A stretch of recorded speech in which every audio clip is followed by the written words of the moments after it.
Welcome to The Explainer. Today, we're diving straight into one of the absolutely strangest and honestly most consequential mysteries of the entire global chip war. We're talking about the accidental monopoly. Let's get right into it because you're going to find this fascinating. So think about this for a second. We rely on two incredibly critical metals, gallium and germanium, for some of our most advanced defense systems and everyday electronics. And yet, there are exactly 0 gallium mines on Earth. Literally 0. There never has been one. It's wild, right? We've built an entire global technology infrastructure that is totally dependent on a metal that no one actually goes out and digs up. Why? Because there's just no ore rich enough to make it worth the effort. So, if we aren't mining it, where on earth is it all coming from? Well, to answer that, we have to look at the chemistry behind this zero-mine reality. It's actually really cool. Gallium and germanium are what economists call co-products. Basically, they exist as these tiny trace concentrations locked inside other rocks. Take gallium, for instance. It's hiding inside bauxite ore. That's the stuff we refine to make everyday aluminum. For soda cans, window frames, all that. When you run bauxite through what's called the Bayer process to get alumina, the gallium just sort of ends up floating in the leftover waste liquid, and you extract it from there, and only from there. Germanium works the exact same way, except it's this whisper-thin impurity you recover when you're smelting zinc or burning certain types of coal. It is literally like looking for a needle in a haystack, if the needle was completely dissolved into the hay. So basically, these incredibly strategic metals, they are just industrial exhaust. Exhaust that happens to be absolutely priceless. Which brings us right to the geopolitical reality of this chemistry. Think about it. If every single gram of commercial gallium and germanium comes from refining aluminum and zinc, then whoever runs the world's smelters, well, they run the world's supply. And for decades now, China has been building massive, massive aluminum and zinc smelters. But, and this is a really crucial point, they didn't do this as part of some evil master plan to control semiconductor materials. No, they did it for cheap power, massive industrial scale, and just relentless economic growth. They simply outproduced everyone else in aluminum and zinc. The strategic metals, they just came along for the ride as a free side effect. They ended up unintentionally cornering the byproduct market, a totally accidental monopoly. And because they were skimming these impurities from the biggest pool of aluminum and zinc by a mile, the market concentration became absolutely staggering.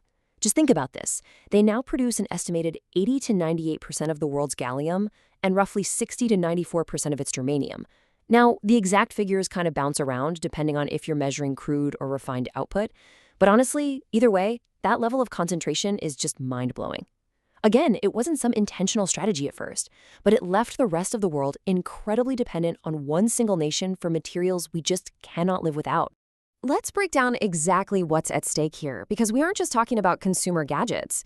Gallium is used to make gallium nitride and gallium arsenide.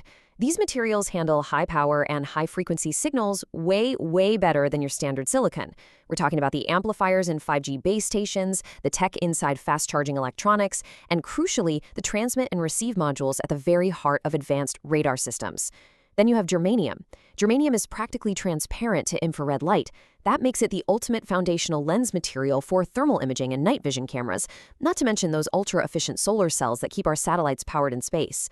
So yeah, these are absolutely foundational materials for military defense and space exploration, and they flow almost entirely from one country's smelters. Now, once you realize you hold that kind of leverage, well, the temptation to use it is pretty high, right? And the conflict escalated really quickly. In July 2023, China's Commerce Ministry announced that exporters would suddenly need licenses to ship gallium and germanium. Everyone saw this as a direct response to Western export controls on chip technology. Fast forward to August 2024, they widened the net, tacking on other materials like antimony and graphite. Then came the major escalation in December 2024, an outright, total ban on exporting these specific metals to the United States. No licenses, just a complete prohibition. But then, we got a major twist. In November 2025, as part of a broader trade truce, Beijing suspended that ban for exactly 1 year. So why suspend the ban? What's the play here? Actually, there's a highly sophisticated strategy at work. It's the difference between a wall and a dial. See, an outright permanent ban is a wall. It's final, it's absolute. And the big problem with a wall is that it essentially forces your opponent to build a permanent workaround, no matter how much it costs them. But a suspension, that, my friends, is a dial.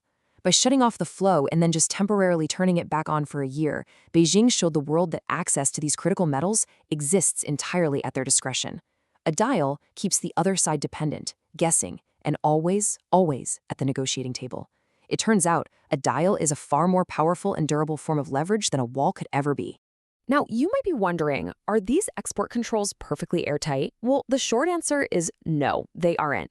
If you look at customs data for 2024, direct germanium exports to the United States plummeted by roughly 5,900 kilograms. But during that exact same time frame, exports to Belgium shot up by almost the exact same amount, about 6,100 kilograms.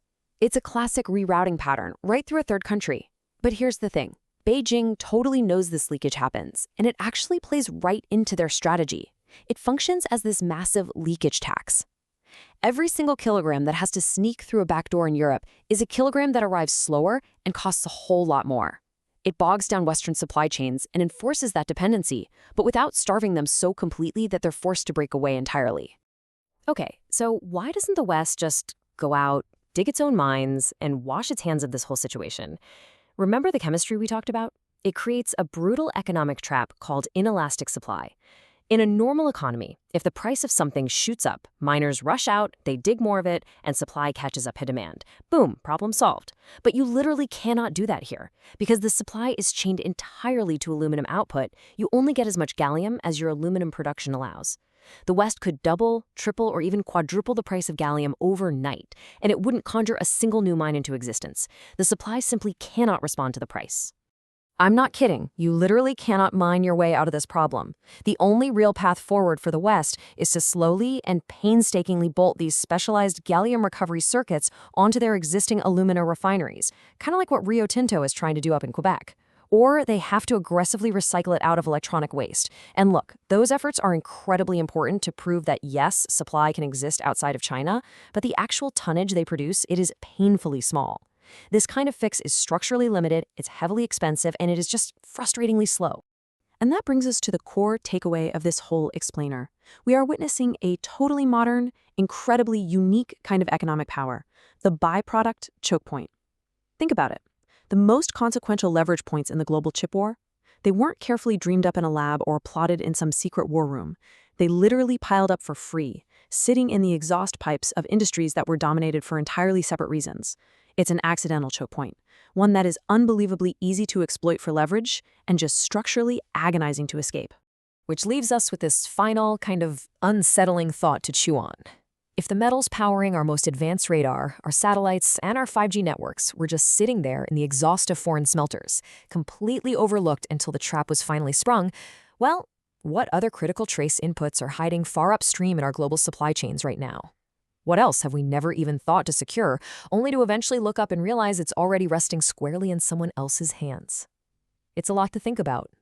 Thanks so much for joining me on this explainer, and I really hope this changes how you look at the technology we all rely on every single day.